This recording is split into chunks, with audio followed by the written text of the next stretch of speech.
बरसाने में एक नया नया किसी का विवाह हुआ, नई नई शादी हुई, नई बहू आई।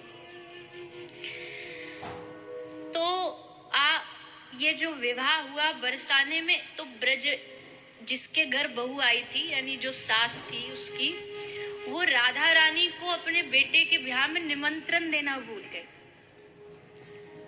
निमंत्रण नहीं दे पाई किसी कारणवश। तो ब्याह हो गया, तब याद आया, अरे बड़ी भूल हो गई। बताओ, हमने श्री जी को निमंत्रण नहीं दिया। हम बरसाने में ब्याह है और वो आती, थोड़ा आशीर्वाद प्राप्त होता, और हमने उनको ही नहीं बुलाया। और अब गलती हो गई, अब क्षमा मांगने जाना चाहिए। तो सास दौड़ी दौड़ी आई राधा रानी के पास, हे किशोरी जी, मुझे क्षमा करना, मैं भूल गई, दिमाग से निकल गया। तो श्री जी बोली, कोई बात नहीं, अब तो आ गई, अब ठीक है। सास बोली, वाह कितनी उदार हैं आप, पर मेरी इच्छा है कि एक बार मेरी बहू का आप मुख देख ले और उसको आशीर्वाद दे दो।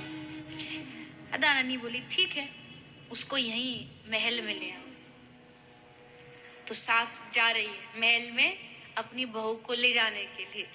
लेकिन अब हमारे ठाकुर जी तो बड़े शरारती हैं, नटखट हैं।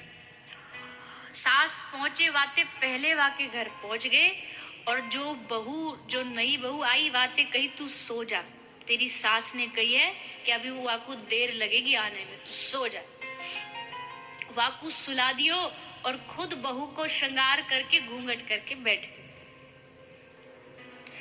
अब सास आई, सास ने देखी, आहा बड़ी मर्यादित बहू है, देखो कैसे एकदम संकोच में, नई नई आई तो थोड़ा संकोच है, घूंघट करके बैठी है।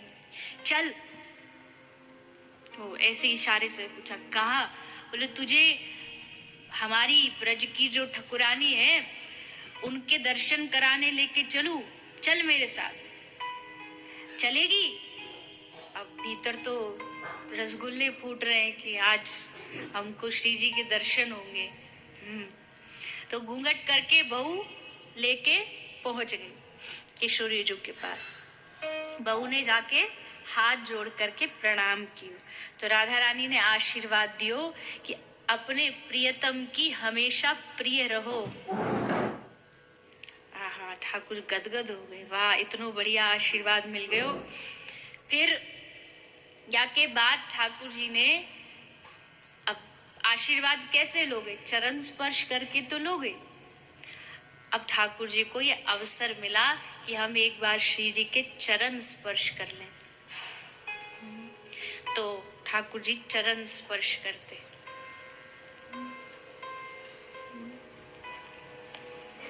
श्री जी के चरण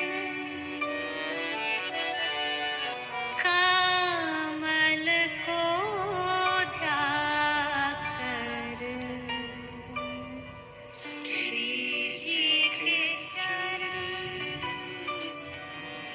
कमल को ध्याकर, श्री जी के चरण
चरणों के लिए रोते। एक बड़ा प्यारा चित्र है, और ऐसे कई सारे चित्र हैं। श्री ठाकुर जी श्री जी के चरणों को अपने हाथ में रखे और उनको अपने मुख से लगा के आंखों से झरझर अश्रु बह रहे हैं, और राधा रानी के चरणों का अभिषेक ठाकुर अपने नेत्रों के अश्रुओं से कर रहे। कौन गाएगा इनकी? किसी में है सामर्थ्य, ब्रह्मा विष्णु महेश में सामर्थ्य नहीं है कि वो इन श्री जी के चरणों का गुणगान कर सके। उन्हीं के चरण कमल को ध्याकर नैनन नीर बहाइए। ऐसे चरणारविंद श्री ठाकुर जी को स्पर्श करने को प्राप्त हुए, अश्रुधार बह चली। फिर श्री जी ने देखा बहू प्रणाम कर रही है, तो आगे से